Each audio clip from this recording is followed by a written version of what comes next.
Hey there, guys, and welcome back to the Travis and Damian podcast, episode 169. You can listen to us on Spotify, Apple Podcasts, YouTube, and more. Today, we're talking about Fantastic Four First Steps, Eyes of Wakanda, Donkey Kong Bananza, Nintendo Directs, Spider-Man Brand New Day, and more. But first, we will finish our review of Donkey Kong Bonanza.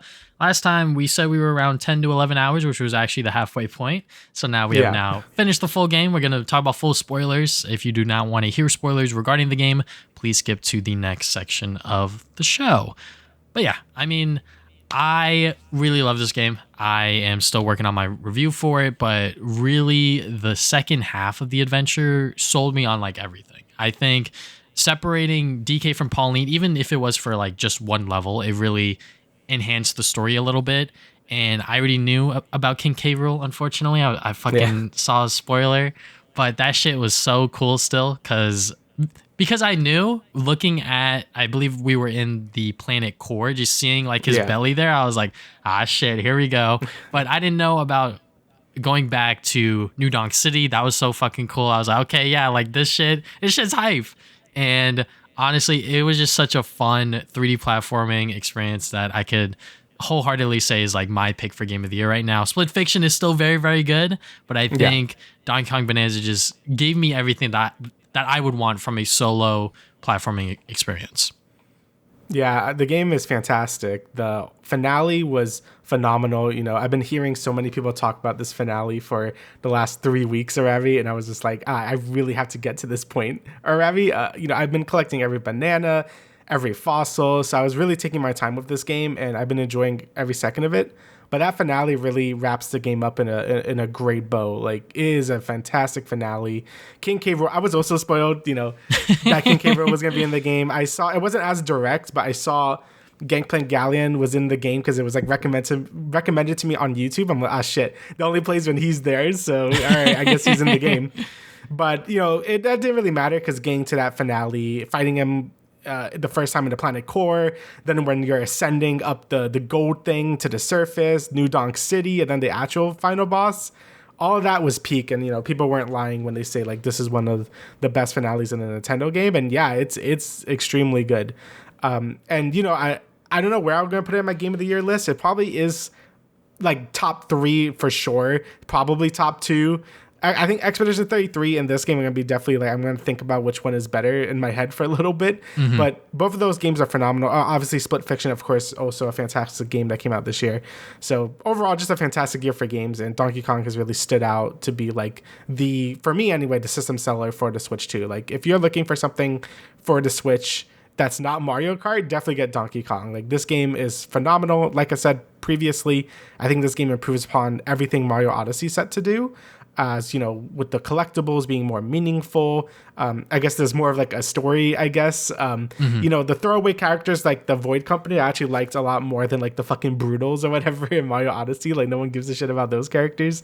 So yeah, I think they've really improved a lot from Mario Odyssey to this game, and it just became one of my favorite sort of 3D platformers I played in a while. At least for this type of 3D platformer, like the more open, like worldy type ones. You know what I'm saying? So yeah. There has not been an open world game that I played as of recently. I think maybe the last one would be like Ghost of Tsushima. I don't even know which ones I played between then and now. But just going after the bananas, the fossils, doing the challenge levels, trying to find those to see what next thing they will have there for me was always so much fun and exciting. The post game, I only did one of them, but it's like the Kong, like I guess like trials or whatever. I did the first one because I was like, like let me go and see what like this post game has to offer. And that first one that I did with just the Kong Bananza really shows that they had more ideas cooking up for these powers, and they wanted to express that once again within that final gauntlet, if you will, to also give you more bananas to collect and just have a overall fun experience. And yeah, I mean, every time we entered a new world or whatever the case was, I was just so like, my brain was just like, we need to find collectibles. We need to go after bananas so I can make DK stronger. And like you brought up last episode where it was like, yeah, Mario Odyssey with the moons, obviously they're nice and shiny, they're plentiful, but it didn't have something meaningful to tie it back to the gameplay. And the fact that they really thought about that and was like, hey, like what if we give the player upgrades? Obviously not like a instant upgrade, but skill points. Use those skill points to enhance certain attributes for DK, whatever it might be. And that freedom of choice, there's so much things that you could just like pick and choose. You could really make DK how you want him to be, whether it's his base stats or by enhancing the Bananza powers. Like there's just so much freedom of choice within this game that I am just absolutely in love with it. And I have no idea how Nintendo is going to outdo themselves within a future like 3D Mario game, if you will, right? Because if a Donkey Kong game is this open, what is a 3D Mario game going to look like? Yeah, like I said before, like those skill points add a lot to actually making me care about the collectibles. Same thing with the fossils, like being able to buy new equipment, which also give you enhancements to your character. I'm like, all these things feel like they shouldn't fit in a platformer, but they work really well. And I think Nintendo did a fantastic job with balancing the like sort of like banana economy or whatever, because collecting one banana doesn't equal one skill point. Like you have to get 5 of them to make one. And that really urges you to keep finding these bananas. And like you said with the post game, like it just keeps going too. Like the post game is a ton of fun. I just, for the record, I have 100% of the game. I have like all 777 bananas. I have all the fossils. The only thing I don't have is all the music disc, which is like more of a grind anyway. But I basically did like all the meaningful content in the game. And yeah, the game just never stops firing at all cylinders. Like all those rehearsal challenges are a ton of fun. They really make sure each Kong power is used to its fullest. And, some of them could get a bit challenging too. Nothing like too bad or anything, but they really, like you said, use all the tools that these Bananzas could use. Like with the Kong, there's a lot of combat focused stuff, and there's a lot of like, hit the ball to get for certain items or whatever, that it basically is that the whole way. With the snake one is probably my favorite, where I use a lot of the time stop power, a lot of fancy uses of your high jump. The elephant is really puzzle based, so you have to use your trunk to suck up a bunch of different terrain and then use that terrain in different ways and then swap the terrain. That one was a brain buster a little bit, but it really shows that these Bananzas had like a ton of unique properties to them that not even the main game was able to get to. So I'm glad these post-game challenges exist as well. And I enjoy like sort of like the final gauntlet as well, which kind of forces you to use every Bananza in the game. And it's really fun. It's not like too hard. Like it's not like Grandmaster Galaxy and Galaxy 2 or whatever, or the last level in Astrobot. Like it's not like hard or anything, but it's a ton of fun. And you can tell Nintendo had a lot of creativity with this game.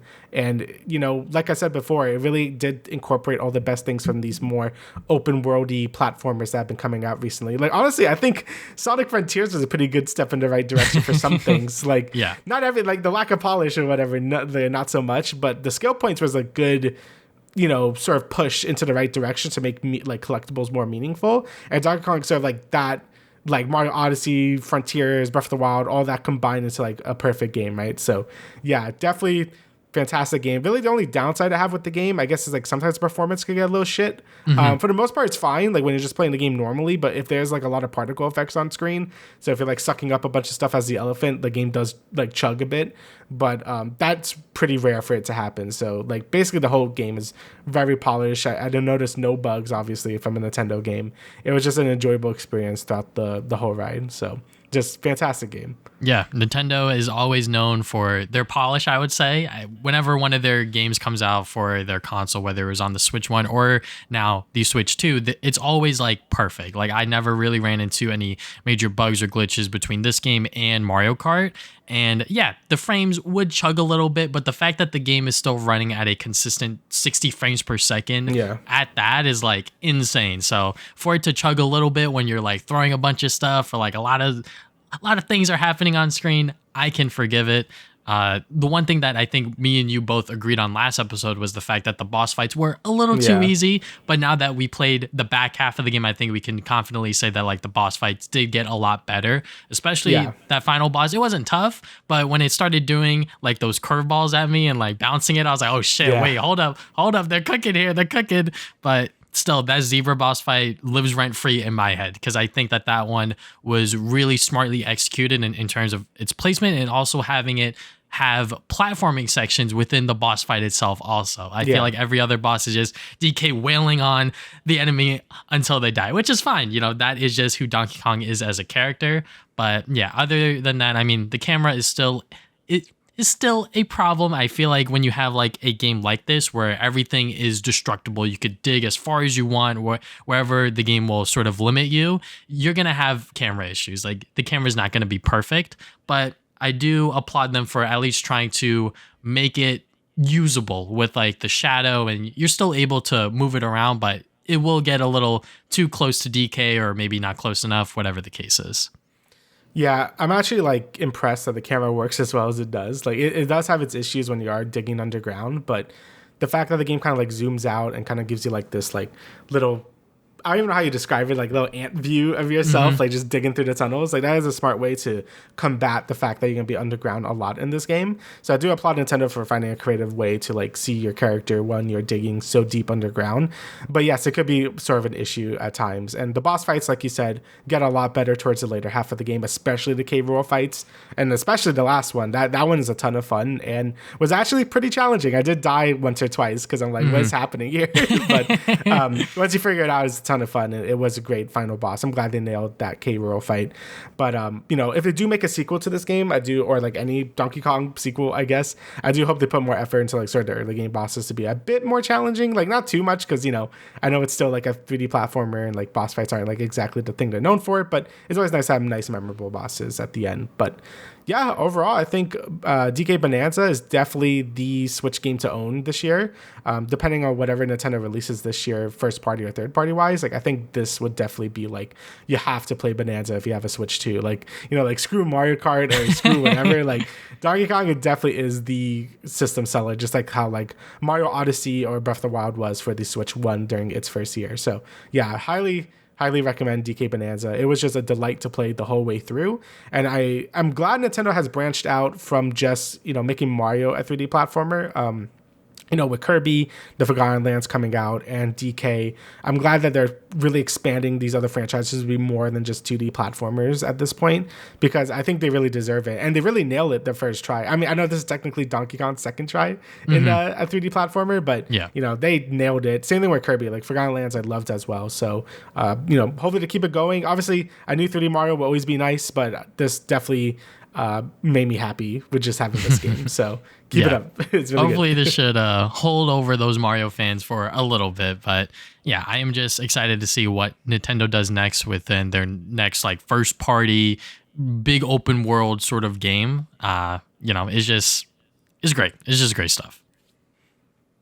All right, yes, so now we'll get into recent activities in terms of entertainment and whatnot. So I will let Damian go first, as I see there's a lot of My Hero stuff. Yeah, so there's a lot of My Hero shit. So, ever since we watched Vigilantes, I was in a very big My Hero mood, because last podcast I also watched like all of season 1 and some of season 2. And now I watched season 2 through season 4. So I've been watching a shitload of this. It is really easy to binge anime, and when I'm not doing anything, I might as well pop in an episode. It's only like 22 minutes. And look, the first 3 seasons of My Hero, or at least like the first half of season 3, that's like peak fucking shonen. I never want to hear it ever again. Like that shit is so good. Season 1, all of 2, and half of season 3 with All Might versus All for One, that shit is so good. Like every other episode is like a hype moment. I'm like remembering how good this show was like during its early days. Like it's fucking insane how good it was. Like even like from other shonens I've watched since then, like Demon Slayer or Jujutsu Kaisen, I'm still like, man, this shit still hits like harder than those two for me. I don't know why. It just hits all the right notes. You got all the music is fantastic. You got like the fucking animations out of control. Got the hype moments in Aura, but also like good writing. Like it's just like really good. And again, it doesn't really do anything groundbreaking like at all. It's very like standard shonen stuff, but it just does it so well. And even that was like what people were saying back then too, like fucking 10 years ago when this was coming out. Like it doesn't really do anything new for the genre, but it just does it extremely well. And yeah, that's basically how I feel too. Like, I think quirks are a really cool like power system without getting too crazy. Like that's one criticism I always had with like Jujutsu Kaisen, where I feel like their powers are so fucking convoluted. I don't know what they're talking about most of the time. Like when they explain Gojo's power, I'm like, bro, I don't know what you're saying to me right now. Demon Slayer is less like Demon Slayer is pretty good as well with like sort of like like keeping it kind of like grounded a bit. I know later in My Hero it gets a little more wacky when things happen, but for the most part, these first 3 seasons, I'm like, yeah, this shit was really good. It sort of kind of goes when the second half of season 3 to where I am now, where it starts to, you see people kind of like turning on the series at this point. And I think the arcs are still good. Like I like the getting the hero license arc. The overhaul stuff I still really like, but you could tell this is when like the movie starts sucking a lot of the animation budget from the show, which is such a shame too, because I actually did watch the first movie again as well. I'm like, it's like all right, you know, like, but like who gives a shit? Like they're just like really expensive filler. Like yeah, they look really nice, but I would rather have that animation put into the main show that's like actually good, right? I need to watch the second movie again because I remember liking that a bit more, even though like I had some wacky shit at the end. Oh my god, bro! When me and Kofi walked out of there, we were like, "Man, what the hell is that?" I know it was originally supposed to be the ending of the show, like that's what the creator had in mind for it. But I'm like, I'm glad he didn't do that because that was weird. That was bad. It looked cool, but that's bad. It did look cool. I ain't gonna lie, it looked cool, but in the moment, I was like, "What is happening?" Yeah, and you can tell the most when the overhaul arc happened, where like a lot of the animation was starting to go away. Like the Lemillion versus Overhaul fight, like at the end it was just like a fucking slideshow. I'm like, why? So it's actually because that episode was really good, but I still really enjoy that arc. And now I'm doing like the concert arc, and you know this is kind of where a lot of people fell off of it, and then like by the later half is like, or like the first half of season 5, like I feel like no one like watched it anymore, because it just goes from another school arc to another school arc with the 1B tournament or whatever. But I'm still enjoying it. You know, I really want to get through where I stopped last time, which was halfway through season 5, because I know season 6 and 7 are like very good from what I've heard. So I am excited to get to that point again. But you know, I think My Hero still is a really good anime. Like, you know, I know the show has gotten so much slander over the years with like Deku as a protagonist, or just like the show going on too long or whatever. But if you do go back and watch those first few seasons, like it's crazy how consistently good it was for like that long. Like it was like insanely good. Like watching it again, I'm like, man, this shit was peak, dude. So yeah, I do think people are a bit hard. I even felt that way back then. I'm like, I do feel like people are always a little too harsh on My Hero, but you know, the newer shonen start to come in and start to get like wash-aside from like Demon Slayer and Jujutsu Kaisen and stuff. But I definitely would recommend like a rewatch of it. I do think My Hero is still a great time, and I do want to like finish watching it so I could get caught up for the final season, because I do feel like, yeah, again, it was like one of the first shonens I watched like when it was airing, so I feel like I want to watch the finale when it's airing as well. So yeah, My Hero still fucking good. I've been really enjoying it. And then I've been playing fucking My Hero 1 Justice 2. So this was this was a free PS5. This is just such a weird coincidence, because I was you know, I was right watching the show, and then Sony like announced like, oh, here's the free PS Plus games. And it was like Liza P, something else, and My Hero 1 Justice 2. I'm like, oh, look at that. That's weirdly like convenient. So I played the first one like years ago when it came out, like 2018, and I thought it was fun. It's like a fun arena fighter, like nothing like crazy. And this game's basically the same thing, except they improve upon some things. Like there's more characters. I think there's some more like moves you could do or whatever. You could like dodge roll or whatever. And yeah, it's still like a fun 3D arena fighter. There's a little more like mechanics to it than some other ones. Like you could there's like a sort of like a rock paper scissors mechanic where you have like your basic punches. Then you could do like yellow attacks, which gives you super armor that beats regular punches. And then you have like red attacks, which like goes through the super armor but gets beaten by regular punches. So if you like, right now there's a lot of people playing online, so I like tried it out. Actually, it's like kind of fun and gets a little sweaty. But besides that, you know, 3D arena fighter, you know what to expect from these things. If you have PS Plus, like I definitely think it isn't like, you know, hurting anyone to just download it. It's fine. But yeah, besides that, for other games I've been playing, Stormgate 1.0 has launched. I have this in quotation mark, or like, you know, fucking... Yeah, 1.0. So Stormgate has been a very interesting game that I've been keeping up with. If you don't know, this is an RTS made by former Blizzard developers. So a lot of people that made the old RTS games like Warcraft 3 and StarCraft 2, and they want to make their own RTS because Blizzard wasn't letting them make a StarCraft 3, right? So that's all well and good. When the game first came out in early access last year, which I played a bit of, it was kind of a disaster. It was, you know, very underbaked. The game just didn't really have its own identity to itself. It was very like, you know, StarCraft 2 at home. You know, it was very like janky. The game kind of looked like ass. The campaign was kind of bad. And everything about it just felt super half-baked, right? And, you know, a lot of people were concerned because it took a lot of time to make this early access launch.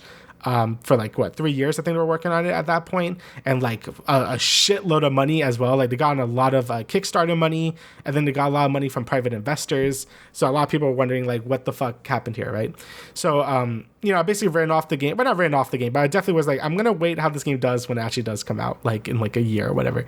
So here we are now, a year later, which is crazy. It doesn't even feel like a year, but it's now officially out, but it's not really out. So it was basically at 0.6, right? That was the patch number. It was out when this version, I believe, is like 0.6, right?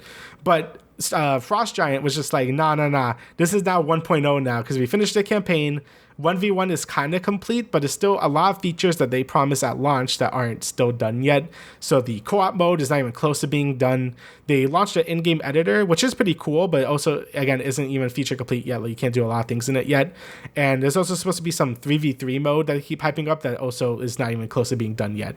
So they're calling it 1.0, but it basically isn't. They're like also dropping version numbers now. It's like, oh, we're calling this like the whatever update now. I'm like, okay, that's not how that works, but sure. But, besides all that cynicism aside, I actually do think the game has improved like a lot. Like they went a long way to really improve this game over the years since I played it. The major concerns was the campaign being shit. Now that the campaign is fully out now, I could say it's a lot better. I only played the first 3 missions, but those first 3 missions compared to the old first 3 missions are like way better. They redid everything. They made sure the story actually flows better now, so I actually know what's even going on anymore. They changed the models of all the characters so they don't look horrible anymore because they looked really bad before. The overall graphics look a lot better. They went for, instead of like the more cartoony Fortnite look, they go for a bit more realistic. Like the environments look a lot better now, better lighting. The units look a little less cartoony now. They still have like that sort of like cartoony edge to it, but I think that's fine. They just look a little way too like plastic looking before. Mm-hmm. Now they look a lot better. The general game feel also feels better. Unit responsiveness feels good. Pathfinding feels great. And yeah, honestly, it really is a big improvement. And I will say, if the game launched like this in early access last year, I think people would have not had an issue with it. People would have been like, yeah, this is great, right? But now that we're here in 1.0 and this is what they have for us, like I am more excited about Stormgate than it was last year. But it's also like this feels like a desperate move just to make some money before they fucking die, because I feel like that's the only reason why they would release Stormgate as it was right now. Because, it still has less than 1,000 players playing this game. People are like still mad about the early access period and stuff. Like they definitely did this because they wanted to drum up more hype for an official launch rather than it actually being Ravi so they can make more money to like sustain the development of this game. And it's just unfortunate. Like I do hope Frost Giant does pull through, because I think what they have now is actually like pretty fucking good. Like it went from like a 3 to like a solid 7. So like we're getting there. Okay. But I do hope that they could pull through and maybe, make the 3v3 mode they're working on be like a big hit, or the co-op mode, which I'm personally pretty excited for as well. And then I know they're working on like one of the other campaigns as well. But yeah, right now it is still looking a bit bleak, but the game is a lot better at the moment. I would say if you have any interest in RTS or just trying out the game, I believe the first 3 missions are free for everyone to play through.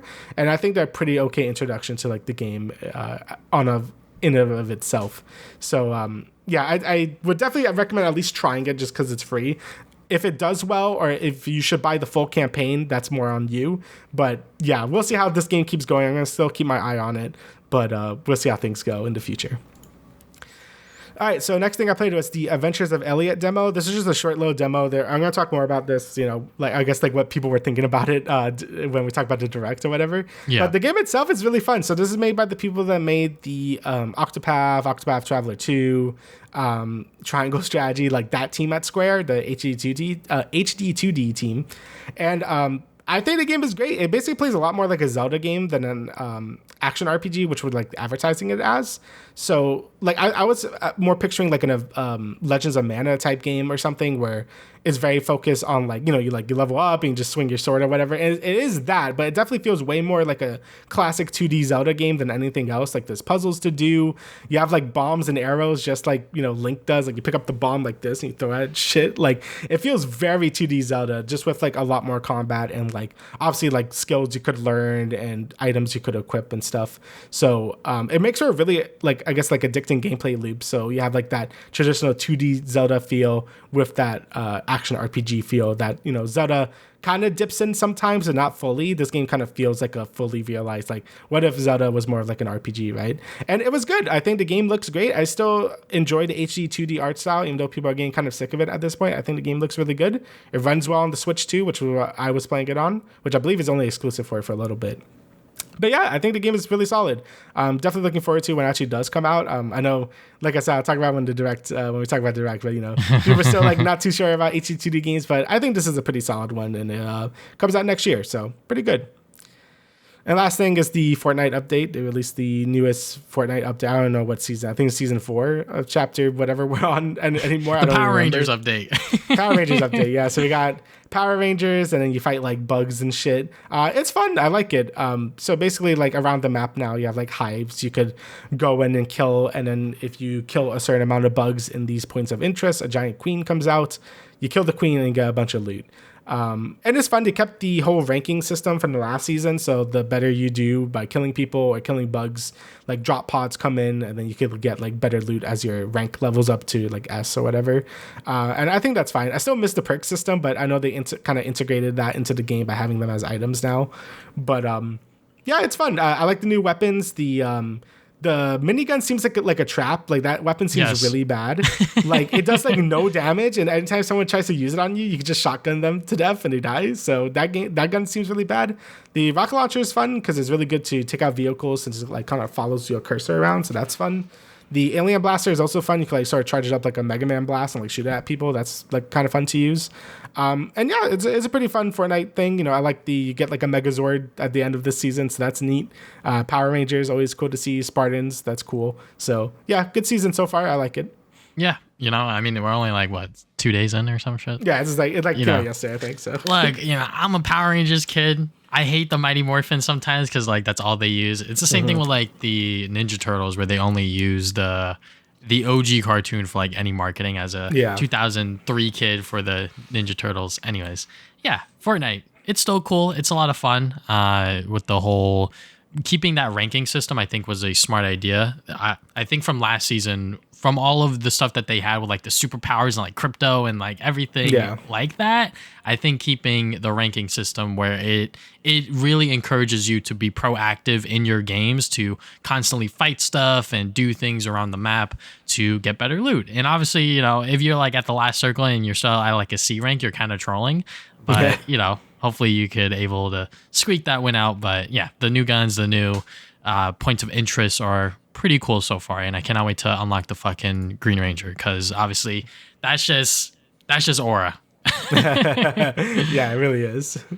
Okay, so what have I been doing before we get into the Eyes of Wakanda and Fantastic Four?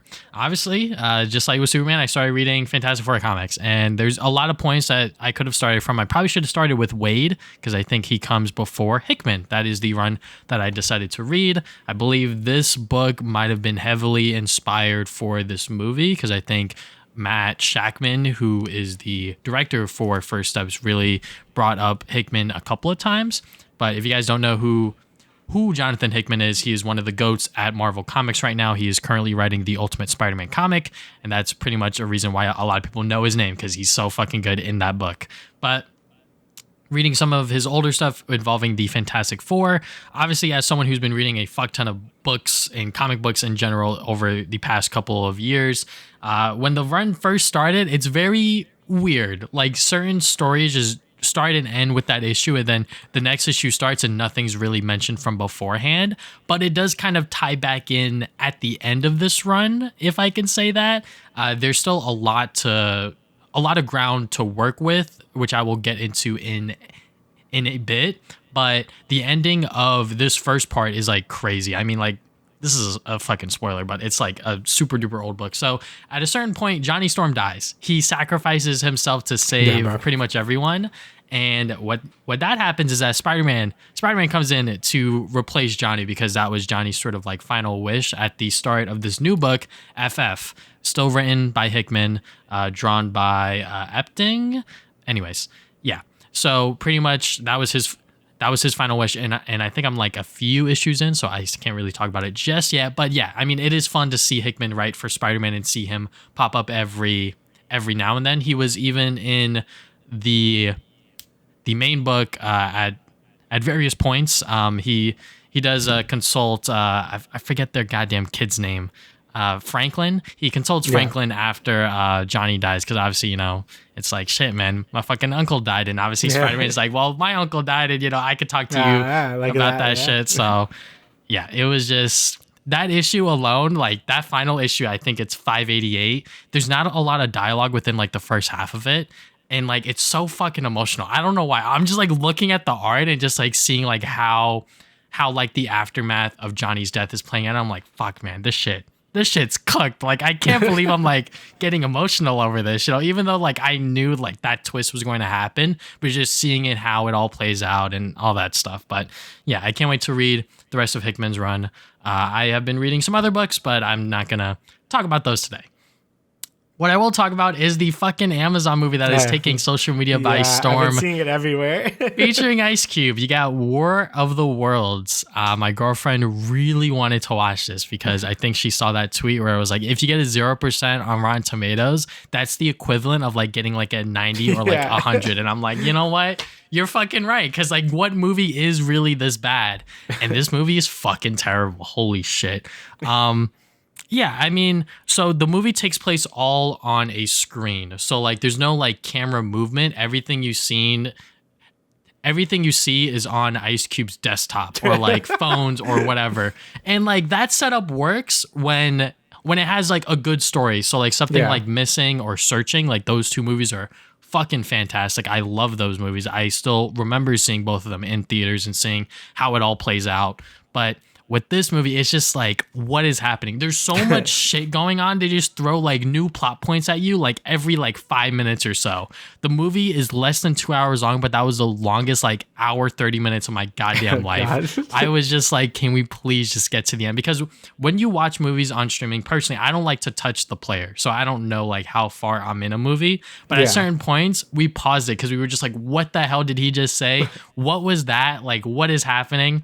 There's like aliens and some other bullshit going on. Look, if you want to watch a really, really bad movie, probably the worst movie of 2025, go for it. It's on Amazon Prime. You could watch it for free. Knock yourself out. It's definitely a Discord watching movie. Yeah, I will it seems say, like it. Yeah, because you do not want to get the homies together to fucking watch this shit in person, because it's like you're just wasting gas, you're wasting time commuting. Like, just fucking go on Discord and watch it together, because this movie is honestly abysmal. And I think it was like number 2 on Amazon when we watched it, and I was like, God fucking damn it. I hope they don't make a sequel, because honestly, everyone in this movie does not give a fuck, including Ice Cube. Ice Cube took that paycheck and was like, I'm reading the script for the first time and I'm only doing one takes on every goddamn scene. Take it for what you will.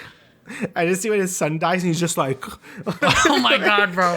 The amount of times like important shit is happening, like people are dying or like some other like catastrophic things are happening, and he's just at his computer just like trying to like hack into the system and shit. I'm like, get up and leave. Like, what are we doing? Anyways, yeah, the movie is really, really bad. Probably the worst movie I've seen this year, and that is honestly probably the worst movie I've seen within like the past 5 to 10 years, because this movie was just god awful. Yeah, it looks really bad. Anyways, let's talk about Eyes of Wakanda, which was a show that Disney and Marvel did not advertise all that well. They even pushed up the release date to be, I think, a week or 2 earlier, and it kind of shadow dropped. And I was like, yo, David, we got to fucking watch this shit for the podcast, because it's only 4 episodes, 30 minutes each.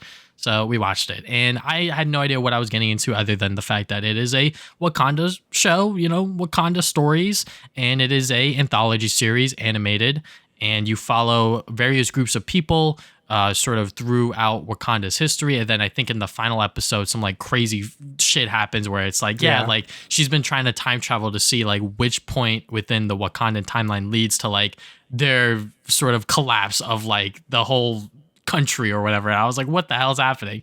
Which is, look, when Marvel What If does it where they like combine everything together, I fucking hate it. But for this show, it's only 4 episodes. So for it to all come together at the 4th episode, I was like, you know what? I don't mind it, because that 4th episode was actually kind of interesting, where it was like, all right, do we actually like return this artifact to like save our sort of future, like history, or like what? Because like they're not going to see it, obviously, but like this last Black Panther is telling them like, please save us. But yeah, I mean, like overall, I think the series is pretty good. I think some people are kind of overrating it because the first episode was kind of just like, oh my God, like what is happening? Like it's just like whatever. I honestly don't remember any of it.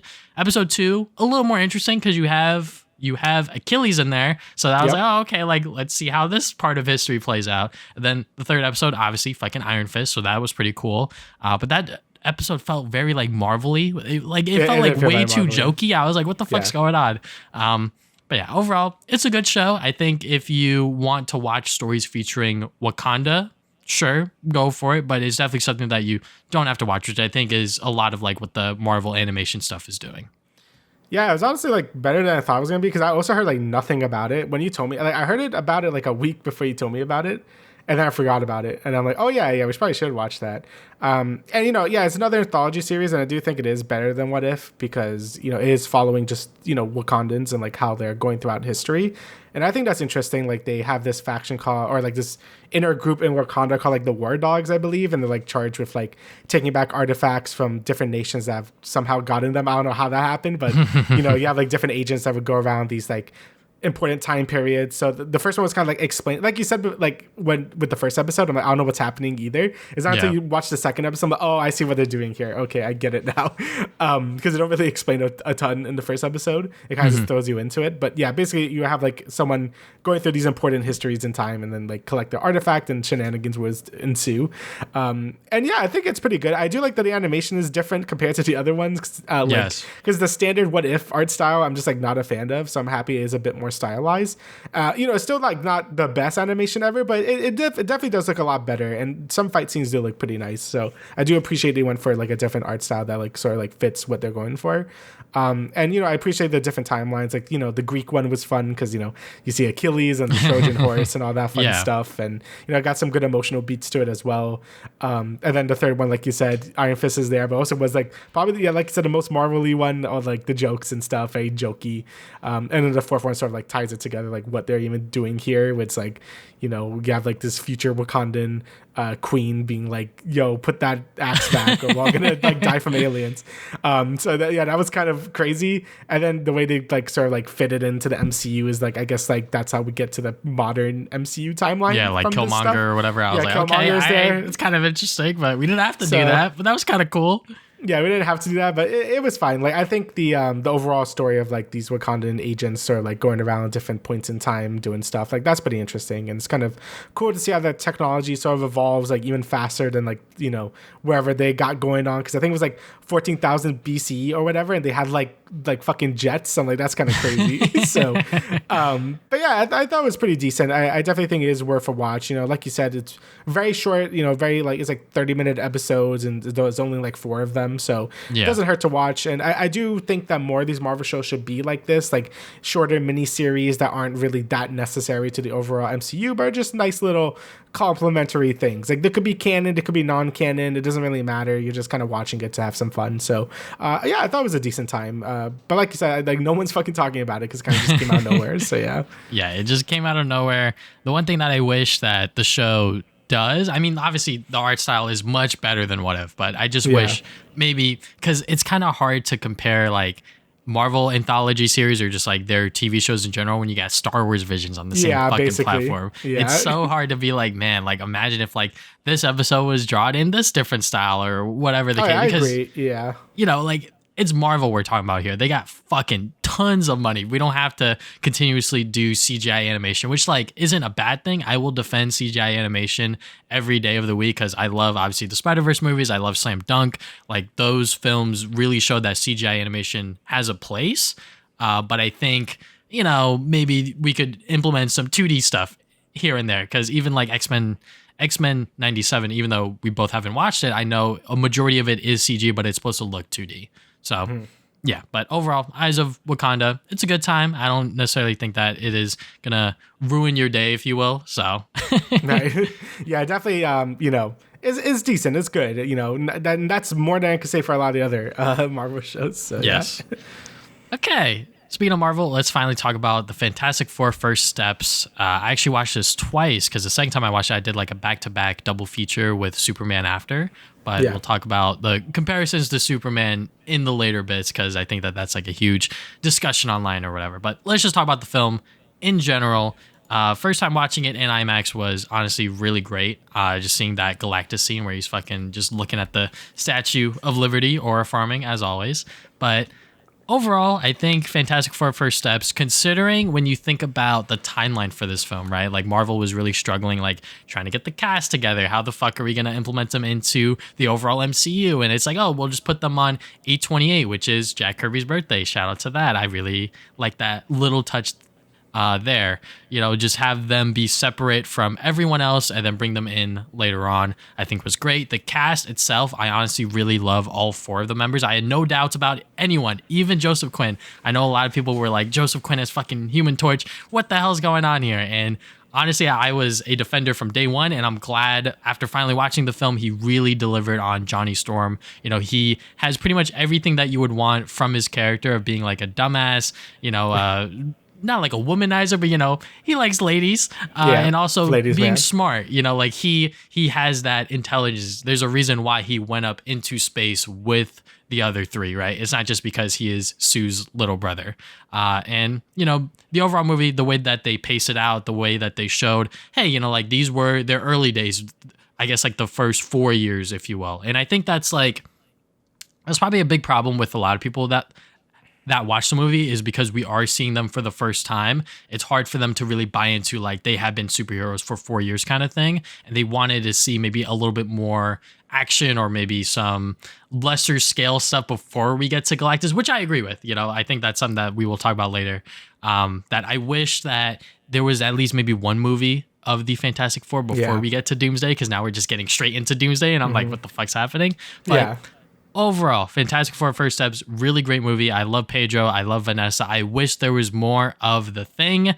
I know that a lot of people are saying that there was probably like 20 to 30 minutes cut, because when you look at the trailers and when you watch the movie, there's obviously scenes and things cut out here. So I do wish that there was more involving his character, because I think that he might be the best Fantastic Four member in terms of like stories and whatnot. But overall, still a really great film.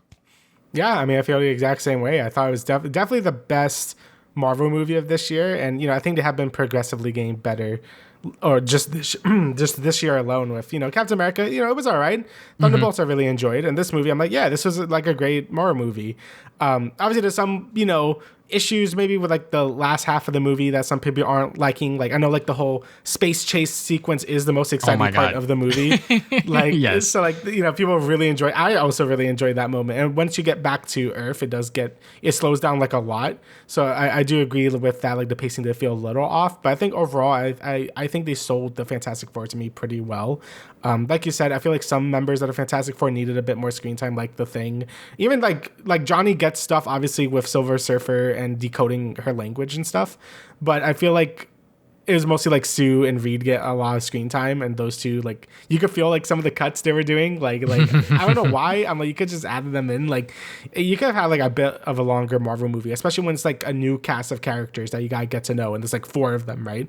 Yeah. I feel like necessitating a longer runtime was needed for something like this, but I think overall it was a good movie. Like probably like I think some people were expecting a lot more out of this movie than we actually got, but I think overall I enjoyed it. And like you said, it definitely feels like they are rushing towards this Doomsday plot just to get, more money, because I definitely would have enjoyed a more smaller scale Fantastic Four movie, like you said, or I would have also enjoyed maybe another sequel to Fantastic Four that they kind of deal with Doctor Doom by themselves and then they go to Doomsday. I don't know how they're going to even do Doomsday, like structure wise. Like, I don't know if they're going to deal with him in the beginning of that movie or whatever, but that's for us to worry about later. Overall, I think this movie is a pretty solid movie and definitely the best Marvel movie of this year, and probably for quite a bit. It's been a while. So yeah.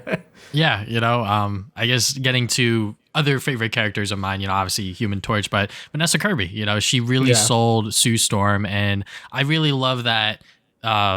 Matt Shackman, he really made her the sort of focal point of like the family, because like really like without her everything falls apart, to be honest, because it's just 3 dumbass boys just trying to figure out everything, even though Freed is the smartest person. And I think maybe there could have been a little bit more to that to like really show like his intelligence, other than telling us that, yeah, he is the smartest guy around. You know, we do see him in his lab stressing about like everything. And I love that because I think that that is just Reed as a character. He thinks about every single thing. And that fight that he has with Sue was a great point of the film. But yeah, just making Sue like the sort of main family member to really follow, and also having her be the strongest one, because you know, as someone who watched the 2005 Fantastic Four movie, you know, she was just sexualized in there because she's a woman, and I was like, that is not cool. So I'm glad that this movie really forgoes that. It really makes her like a strong, intelligent, strong, independent woman, if you will, and also her speech outside of the sort of outside of the Baxter building, you know, like that was like another big point, because people were like, oh my God, you guys are going to let us die. And she's like, nope, we're not letting you guys die. We're trying to figure out a plan. Which, you know, was a whole other thing that people were just like, that's not realistic. What kind of Earth would every single nation agree with each other? Which I'm like, you know what, that's fair. But I think that was just their way to try to tie everything together. Yeah. I mean, I was honestly shocked the planet didn't like explode. Like, at the end of, I don't remember which movie at this point, but I think it was Brave New World, where it just shows their Fantastic Four ship just in space or whatever. Oh, it's Thunderbolts, right? With Thunderbolts, when they showed that, I thought for sure the planet was going to get fucking eaten by like Galactus. And then like they save themselves by going to some other dimension, but them actually like their plan sort of working was a bit of a shock to me. I'm like, oh, okay, I guess they do make it out of it fine. And like you said, it is a bit, yeah, maybe it is a bit unrealistic for everyone to fucking follow suit, but this is a different dimension where maybe things were better, so things work out differently. Yeah. But yeah, overall, and you know, overall, I thought the movie was good. I thought the CG was like pretty good. Like I thought Silver Surfer looks really good. Galactus, I love Galactus's design in this movie. I love that they used like sort of like the lights in his eyes to like emulate like sort of like the more classic comic book look for him, and then turn it off whenever wanted to show like his actual eyes. I thought that was a really cool touch. I like that a lot. But you know, I do think some of the weaker moments of the film are probably when he is just like kind of stomping around doing stuff in the last act, because you know he looks awesome and stuff, but it's also like, yeah, he does kind of like get yeeted pretty fast, right? And you know, for such a big threat and having him be dealt with for like 4 guys, like it does feel a bit anticlimactic. Even though his major goal was to like eat the baby, I guess, or make the baby into Galactus 2 or whatever, so he could like leave.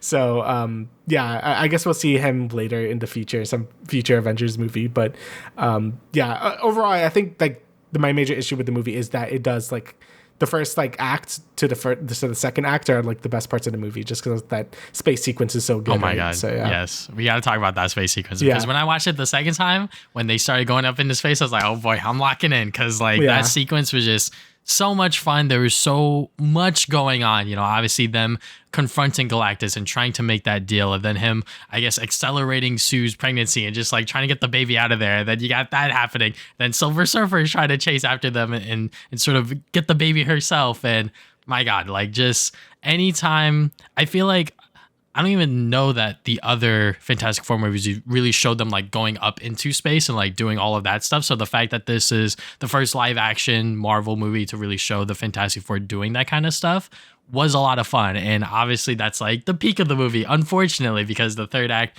really does get slowed down and bogged down by just like, how are we going to stop Galactus, and the whole world trying to figure it out and, you know, just save themselves, if you will. Yeah. And, you know, I don't have no problem with Marvel movies like slowing down or whatever, but I do feel like it maybe slowed down a bit too much just to get to where we were at the last bit of it with Galactus showing up. So, but I do agree, like the space bit is fantastic. Like you said, like the Silver Surfer sequence, like Galactus, like popping out the baby, I guess. I don't know what he did, but sure. It's going to be interesting to see what the baby does in the future, like what kind of hero they want to do it for the MCU, like how much of a plot device it might be, you know, later. I guess we'll see. But also another moment I do want to, you know, sort of highlight was the death of Sue Storm. You know, Pedro Pascal acted his fucking ass off there. That was very good. I was like convinced she was fucking dead. I'm like, God damn, like Jesus, like he was acting his heart out there. So definitely good performance by everyone, like you said. And Pedro Pascal, I think, nails it as Mr. Fantastic as well. So yeah, you know, when Sue dies, I was like, oh shit, like she really did want to do everything that she could to not just save her family, but also save Franklin, obviously, you know, part of her family, but just making sure that she did everything that she could to just save the planet and save everyone from Galactus. And obviously Franklin is going to be a really strong and powerful character, which is why Doctor Doom went after him 4 years after the film ends. So, obviously there's like a lot of gaps going on here, with like the first 4 years we are missing and then the last 4 years leading up to Doomsday. So I think really like the whole MCU, just like after Endgame, we talk about it over and over again, but once again, they just really didn't have a plan. And maybe there were other committees and things that Marvel had to do to satisfy Disney, where Disney was like, we need shows for Disney Plus. So they're like, all right, what characters can we pop out? We'll do a WandaVision show, Falcon and Winter Soldier, Miss Marvel, etc. We'll just do all of these shows to make sure that Disney Plus has a catalog of stuff to watch, which now they do. And now that they do, they're slowing down on like everything, not just the TV shows but also the films. And I just wish that we got one film with this cast of the Fantastic Four, whether it is a sequel or a prequel to First Steps, to sort of show like these characters again, because I think the family dynamic is so good. Like, I honestly love every single scene that Ben and Johnny share. Like, they're just a bunch of fucking goofballs. They're just messing around, like when Reed was like explaining like the plan and Ben was just like falling asleep, and it's like, you know what? If Galactus is there, you could punch them. And it's like, yes, we can punch things and fight. Like that's just their dynamic, and I love that. Like there's moments of that, but I feel like the overall film doesn't really show it consistently. So, maybe if we had another film to show that in a sequel or a prequel or whatever, that would have been great. But obviously, Marvel's really like pinching for time here, and they're trying to get to Secret Wars, so then they could do like a soft reset, so then they could really like figure out like how are they going to plan everything out to really sell people on the MCU again. Yeah, I mean, and that's kind of like the issue is like they want to make money, right? Yes. Like, and this movie, the box office results have been pretty disappointing for this movie in general. Like, it does seem to be not doing as well as they hoped it would be doing. Yeah. I think Thunderbolts was pretty like guaranteed to not be like a super hit. Like, even though people liked it, like myself, it's the Thunderbolts, right? Like, people weren't going to watch it. For Fantastic Four, I definitely felt like they were banking on this being like sort of like a really big deal, and ended up not making like a ton of money compared to like Superman, which did make a ton of money. So yes, and it is still making a ton of money.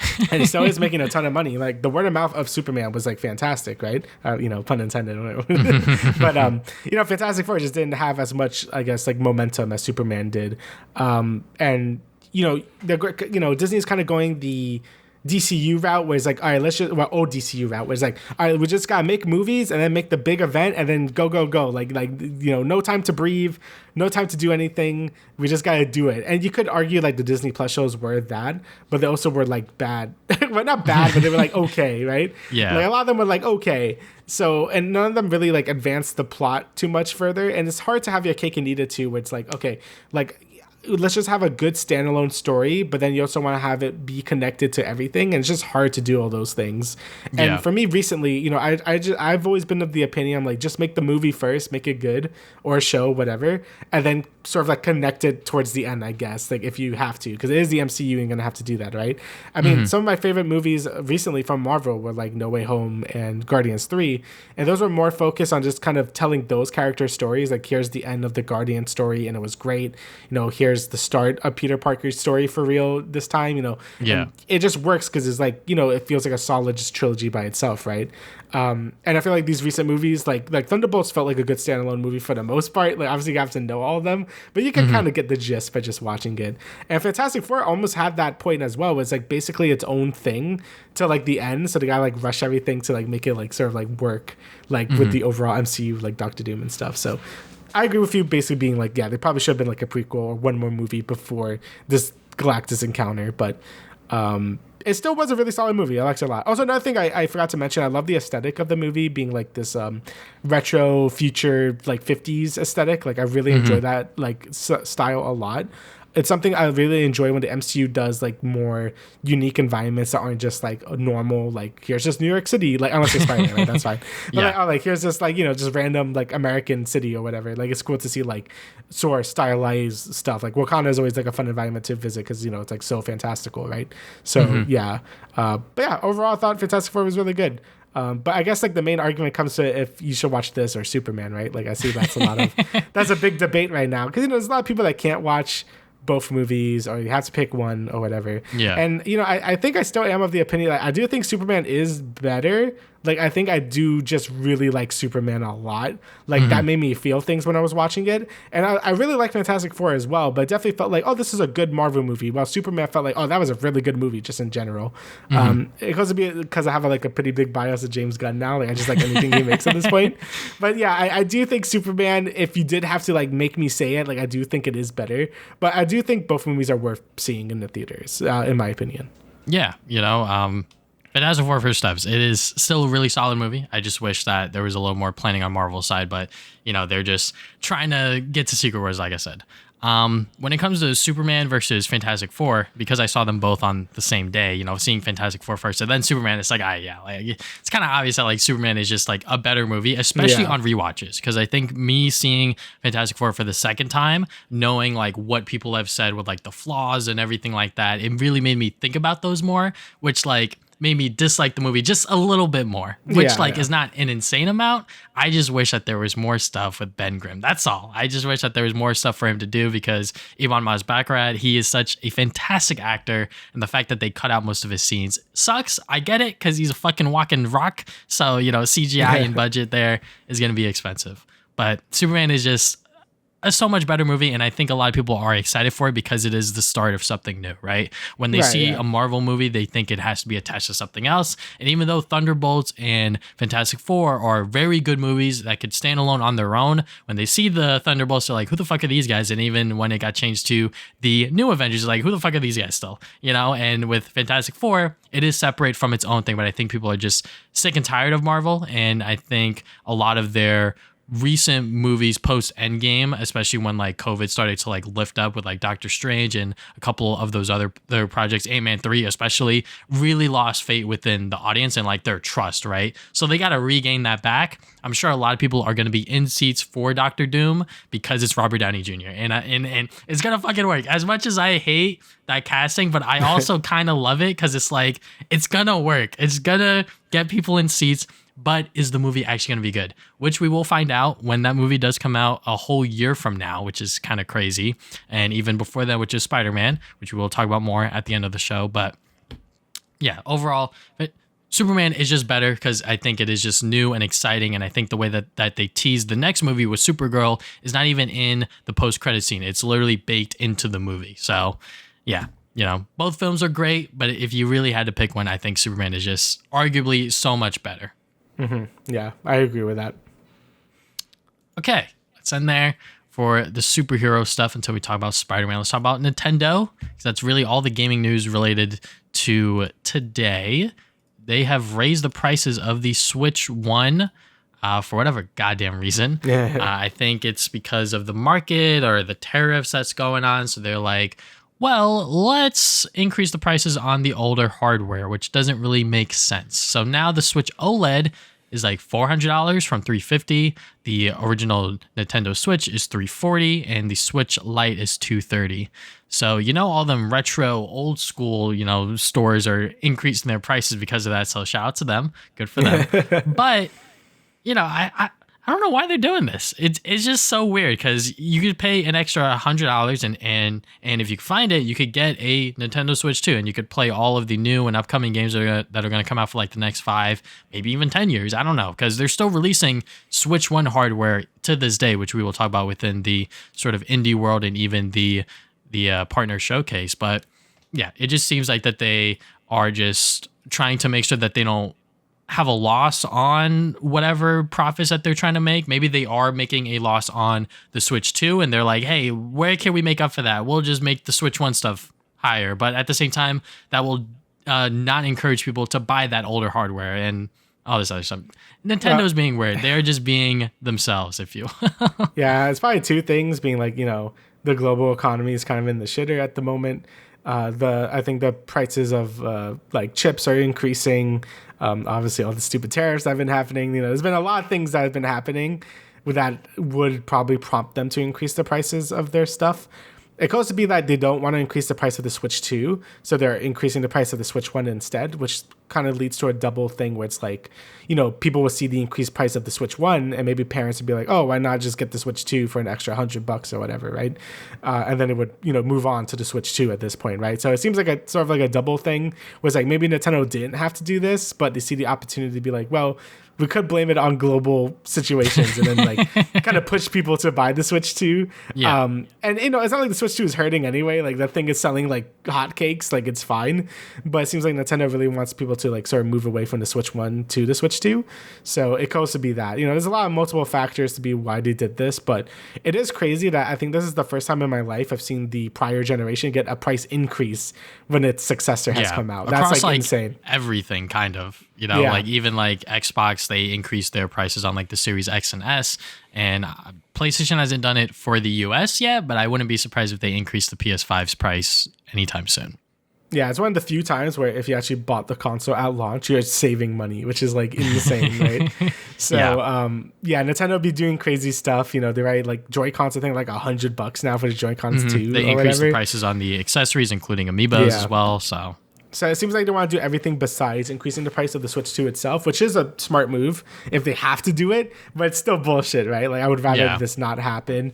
But yeah, so if you never owned a Switch at this point, I would recommend just getting a Switch 2. Like the OLED being like I think $400 or whatever, I'm like just get a Switch 2 at that point. Like it's $100 more bucks, like just get the Switch 2. So very unfortunate, but this is just where we're at the moment, and I don't know if things are going to get any better. So if you want a Switch 2, you should probably buy it now before increases in price. So yeah. All right, so speaking of more Nintendo stuff, we got 2 directs. So it was rumored that we might get a general direct next week. I don't know if that's true because some dude was just like, this is a part of a 3-phase strategy where we have the partner direct, the indie direct, and then the general direct. So I don't know if that's true or not, but everyone called him crazy when the indie world was like not announced and then it got announced. So I don't know. But either way, so the partner showcase was first. This happened last week, and people were very negative on it. I wouldn't even say mixed. People were like hated this shit. I watched it live, and I thought it was like all right. Like I think the main reason why people are kind of like fed up with like the general directs and the indies right now is because they want just more news on the actual first party games, which is fair. Usually we'll call them out on it and be like, oh, you're being annoying, which they are. But it's also like, I do get it. Like there's a lot we still don't know about this year's lineup that we know are coming out this year. Like Nintendo reconfirmed recently that Metro Prime 4 is still coming out this year, but we still have no release date like at all. Same thing with Kirby Air Riders is apparently supposed to come out this year, but we know nothing about it still. Splatoon Raiders, I doubt it's coming out this year, but some people say it is. Even like Hyrule Warriors, we got a trailer for that game this direct, but it still just says winter, right? There's no solid release date. So a lot of this unknown certainty is really starting to like weighing on people. Is like where the fuck are the release dates, right? Like we want to know what else is coming out this year for the Switch 2. So I get it, but that still doesn't like hurt this direct for being bad. Like there's still like a ton of good stuff. Up with Monster Hunter Stories 3, people love the first 2. This is basically Monster Hunter's take on the Pokemon genre, and people really like it. And we're getting a third game on basically everything is not just for Switch 2, but I think that's a good way to open up the show. And we got a lot of other good things as well, like a new Katamari Damacy, that's pretty cool. Like I said before, the 2 HD 2D games at the end with The Adventures of Elliot, which I already said was pretty good, and Octopath Traveler 0, which is also coming out this year. So that's pretty neat. So yeah, there was some good stuff in there. Just like, I guess not the right time for a lot of things. And, ending the show with 2 HD 2D games by Square Enix, people were very not happy with that. I was just like, oh, that's pretty neat. And then I saw the comments. I'm like, all right, I guess no one else thinks that was neat. So yeah. All right, I guess I'll fuck me then, Yeah. like shit. Yeah, I mean, when it comes to both of these directs, I didn't watch them live, so I watched them in post. But the partner showcase, I mean, I was just looking through like the announcements. I mean, Pac-Man World 2 repack, shit, I'm in. I'm in. Yeah, that's a peak direct for me personally. But just going through the other announcements, like a brand new Katamari game, Persona 3 Reload, Dragon Ball coming to Switch 1 and 2. The it Plants seems vs. like Zombies remaster is sick too. By the way, it's also Plants vs. Zombies Replanted. Yeah, that's gonna be $20, and it's gonna be multi-platform, including Switch 1 and 2, October 23rd.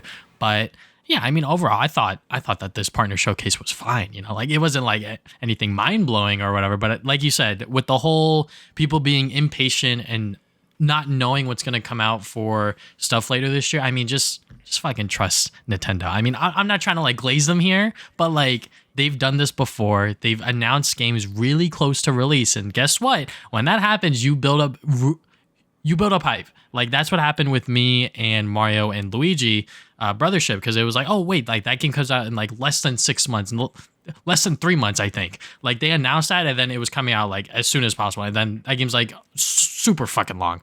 But yeah, I like that they announce things kind of late, and like the fact that we know that they're coming, then it's fine. Like Nintendo doesn't really delay their stuff either, and if they do delay it, it's usually for a good reason. So I think people that are getting impatient are just being impatient and just complaining for no reason, because when the games do come out and when they do get announced, they're gonna be hyped, they're gonna be excited, they're gonna put their fucking money down anyway. So I honestly don't see the reason why they're complaining so much, because they just want something. They just want like something shaking in their face or whatever, but like they're not getting what they want. So, yeah, I mean, like I said, overall, this partner showcase is fine. I was honestly kind of surprised that they brought back the Pac-Man World 3 voice actor for Pac-Man World 2 Repacked. I was like, no, we're bringing back the voice actor, which like people were actually kind of hyped for. But I personally haven't played Pac-Man World 3 because of that voice. Yeah. And also they like changed up the gameplay to be more like a beat 'em up and all this other stuff. But it's been so long since I played Pac-Man World 2, and I will stand by this that is like one of the best 3D platformers of that era, from like the PS2, GameCube, and OG Xbox. Like that is just such a good fucking game. It is coming to both Switch 1 and 2. The Switch 2 version is a game key card, which is a whole other topic, which we might talk about next episode. We'll see, because I honestly don't know much about it. I know people are just not buying them, which is fair. And the game is coming out September 26th, which is pretty soon. So yeah, I am excited for that game. Like I said, one of the best 3D platformers from the PS2, GameCube era. Yeah, Pac-Man World 2 is sick. I'm glad Namco is doing like a repack 2 for that. I don't know if they should do for 3. I mean, unless they like totally redo 3, because like you said, it's like a fucking beat 'em up and it's like not very good. So I would rather them just do a new Pac-Man World at that point, like just make like a brand new one. Obviously, that's going to take a lot more time and resources, but if they have enough confidence to do a second repack, I'm totally down for it. It does make you kind of want to play repack 1 again, because it's not like that game's that long anyway. But yeah, shit's good. It's a good fucking game. So I'm glad that Pac-Man World 2 is getting a remaster as well. And Plants vs. Zombies too. Dude, I fucking love Plants vs. Zombies. I'm glad that this is getting a remaster version, because I think on consoles it's not as necessary, at least on like 360 or whatever, because I think they already had a remaster pretty recently. But on PC, it's still like the really old version of Plants vs. Zombies. Like it's like 4x3 bullshit. Like it's very old. So I'm really happy we're finally getting a enhanced version for PC, and it's gonna have like new modes and stuff. It looks really nice. They're keeping the original art style, thank God, because I'm not like the biggest fan of like the newer art styles for Plants vs. Zombies. I mean, I never played any of the other Plants vs. Zombies. They're always on phones and not very good. So one, I played like a shit ton. I played so much of Plants vs. Zombie 1. I love that game. So having like a good version of it on PC, I'm totally down for it. And we got other ports and stuff like the Persona 3 Reload. That's really cool to have on there. The Yakuza games coming on Switch. That's neat as well. Sparking Zero. I know people really turn on Sparking Zero, but that's coming on Switch too now. So yeah, there you go. So, but yeah, I thought it was overall pretty okay. Like I think there was a lot of things I'm excited for just looking at the list here, right? So, and even watching it live, I'm like, oh, that's neat, right? So yeah, I thought it was pretty decent, all things considered. And then the Indie World Showcase, they started off pretty strong with Mina the Hollower. Once again, just showing what the sort of Hollow Knight guys, or not Hollow Knight, Shovel Knight, my bad, what the Shovel Knight guys are doing. And that is still scheduled for this Halloween. And they also said after the direct on Twitter, I believe, they quoted Bob Wolf, and they were like, yes, the Switch 2 version will support 120 frames per second, which is kind of crazy. That is pretty cool that a indie game is able to do that. And then there were a bunch of other games in here. Ultimate Sheep Raccoon, that was something that we discovered earlier this year. I think ending off with UFO 50. I personally haven't played it yet, but you know what? Now that it's on the Nintendo Switch, I might have to, because I just keep hearing that like that game is a fucking banger. And then there were some other games in here, such as Is the Seat Taken? That seems like a very cute little indie game right there. I believe it's like a puzzle game where you have to pick like where people sit, and if they're happy with their seating arrangement, that's when you complete the level. So, overall, a sort of indie world showcase, pretty much what I expected. A couple of bangers here and there, and Yeah, UFO 50, I'm probably am gonna double dip on that. I already have it on PC, but like I felt like that game was like made for the Switch, and I feel like I Yeah. might like just buy it again. I feel like I always want to play way more of UFO 50. I just didn't have the time to, so I feel like having it on the go like that's good. So I probably will double dip on it on Switch, and they deserve it. That game is fantastic as well. You know, Mina the Hollow Warrior still looks really good. Really excited to play that this Halloween. The other indie game that caught my eye was Ball Pit. It's sort of like this like roguelite, like I don't even know what you describe it. It's like Breakout if it was like a roguelite, and you can like sort of like get different balls and like upgrade yourself. You have like this whole town management thing going on. The pixel art looks fantastic. That game looks really fun. So I'm definitely looking forward to that one. That's definitely on my radar. Because you say, you know, as soon as I hear roguelite, my ears perk up a bit. So, you know, that's same. easy. I was like, Ball Pit roguelite. I was like, all right, show me what you got. And then the art style was like fucking insane. I was like, whoa, what's going on here? But the release schedule is kind of weird. You know, the Switch 1 version comes out October 15th, then the Switch 2 version just says fall. So maybe it's weird. On maybe same date, maybe like a month later, who knows? But yeah, Ball Pit is something that I will also be looking out for.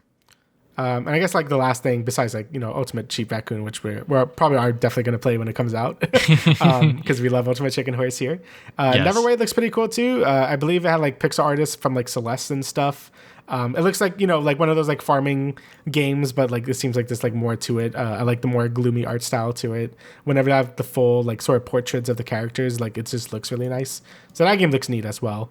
But yeah, besides that, this is a nice little indie world. We got some games that people wanted, like UFO 50 finally coming on Switch, and like some nice surprises. So yeah, overall, really solid 2 directs. You know, if it's true, if we're all gonna get a general direct next week, I guess we'll fucking see and we'll talk about it. But if not, then I thought this was a decent way to like sort of pad out like sort of smaller titles coming out for the Switch 1 and 2. So yeah. Yeah, the calm before the storm, if you will. Yep. All right, so closing out the show, we will now talk about Spider-Man Brand New Day because there has been a lot of shit going on officially and then set photos and whatnot. So yeah, for Spider-Man Day, they released a suit teaser, which shows raised webbing, something very similar to the Sam Raimi suit, but also a little bit more in color with like the sort of the Amazing Spider-Man 2 suit as well.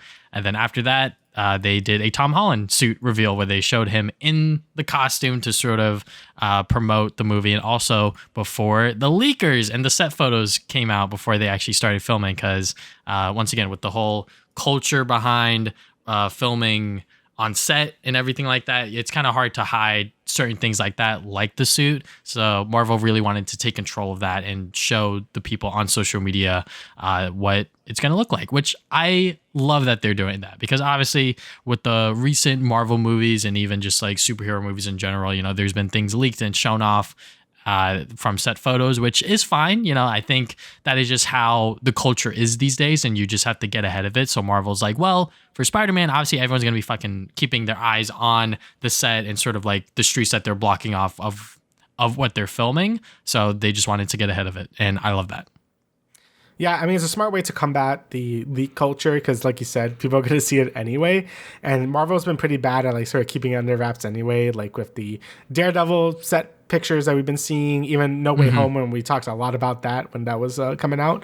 You know, there's a lot of people like, oh, look at that, like every like last thing. So it's smart to just did like a dedicated video of just like, here's what the suit looks like. Tom Holland is happy, and then he runs off, right? So I think that was a smart way to show it. And now, you know, you see the set pictures everywhere right now. Like you see him like swinging around and shit. Like my man looks Spider-Man's like actual real, Spider-Man. oh my God. Yeah, he does look real, bro. Like there's so many photos where I'm just like, bro, he's real. Like it's happening. So I mean, I think it's, you know, we both love it, right? Like, I mean, I think the suit looks fantastic.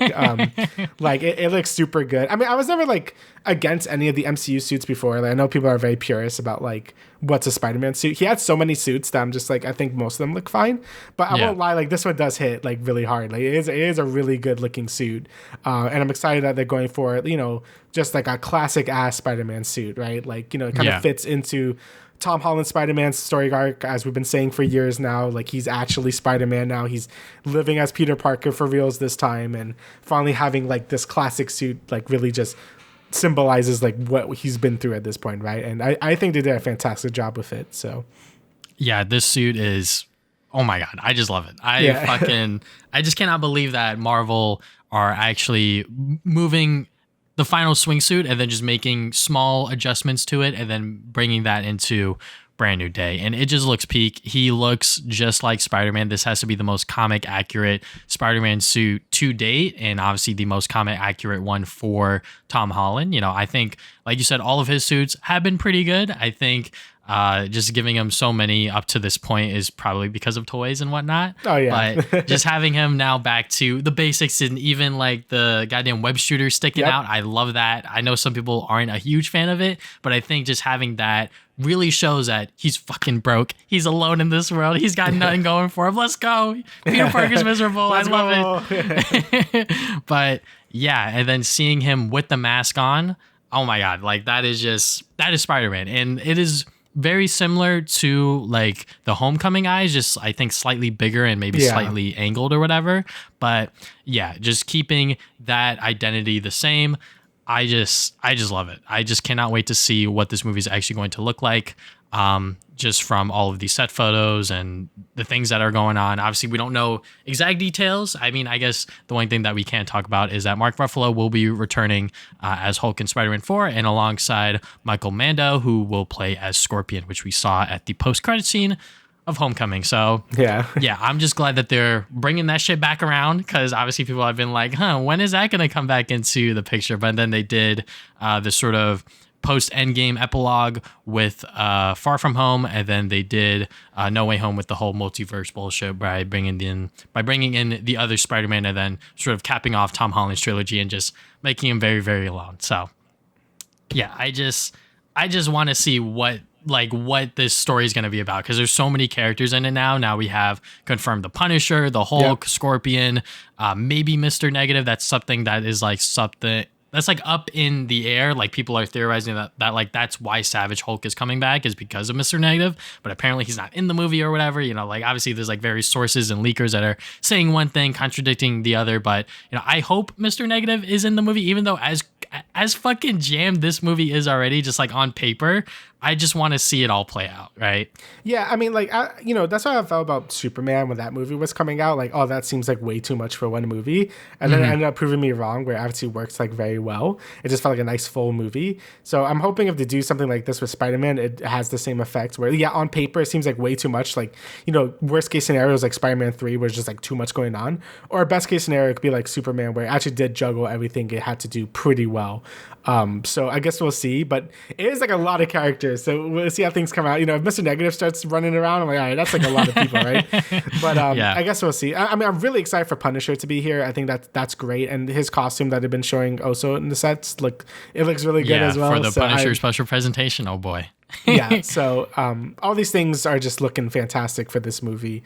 You know, I think Disney really needs a win on their hands, Marvel as well, for a movie that just ranks in $1 billion. And I do hope it's this one, and I hope it's good as well, right? I mean, I think we're both like pretty like lenient on the Disney Spider-Man stuff. Like we like all the home trilogy. Like I personally do.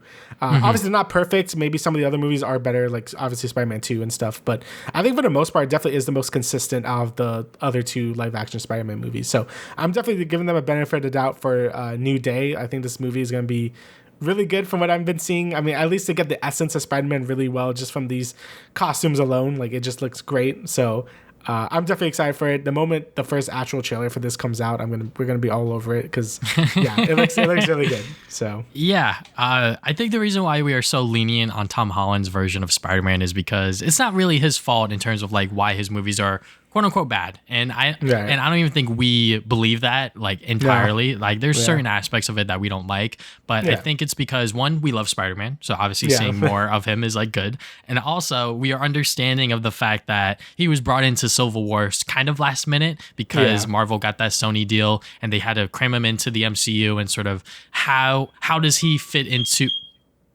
My apologies. That was a random ass beep. Anyways, how does he fit into the overall MCU? And they really had his movies super tied into that, right? But now that we are post No Way Home, we can now figure that out. We can now do its own thing, have Peter Parker be alone, do his own shit. And there's probably going to be a huge time jump between between the previous film and Brand New Day, and just seeing how the set photos are looking like, the costume, the fact that they're doing practical swinging, and freaking Spider-Man's like saving people, they're doing practical explosions, all of this other stuff. It's like, okay, yeah, like they are really locked in. They're trying to make like a movie again instead of just like, which like I get within No Way Home, you know, that was like during COVID, so like they really had to film within like studios and boxes for like everyone's safety. But now that we are past that, they are able to bring everything out on set and on location. So yeah, I still think Tom Holland is a great, phenomenal actor. He just came off of Christopher Nolan's The Odyssey, so I'm sure he gave him a lot of pointers in terms of like acting and shit. And I am confident that he's going to bring this into Brand New Day alongside John Berthal, who is also within that movie. So I'm sure some of that stuff is going to transfer over there. So yeah, I just cannot wait to see what this film will have in store. I'm sure that there might be another crazy set photo shoot within now and the next podcast episode, because, you know, they are still filming there. But yeah, I'm just fucking pumped. We are less than a year away from this movie actually coming out, so I wonder how that's going to play out. I think Marvel have somehow been able to work under that tight schedule very well. I think people were kind of concerned when Superman wrapped up filming, and then they went into post-production, and then Fantastic Four was still filming, but they were both coming out around the same time, and both films are good. You know, even though I did say I prefer Superman more, for given the Fantastic Four's context and sort of everything leading up to that, it is still a good movie. Maybe they shouldn't have cut out the 20 to 30 minutes, but I digress. Yeah, overall, I'm really excited for this movie, and I'm sure once it gets closer to release, I would like to rewatch the whole Tom Holland trilogy. Yeah, we'll probably do that. Yeah, so just future plans for like a year from now, but yes. All right, so is there anything else you'd like to add, good stuff? No, that's about everything. All right, so thank you guys for listening to the Travis and Damian podcast, episode 169. We'll see you guys 2 weeks from now with another episode. Later.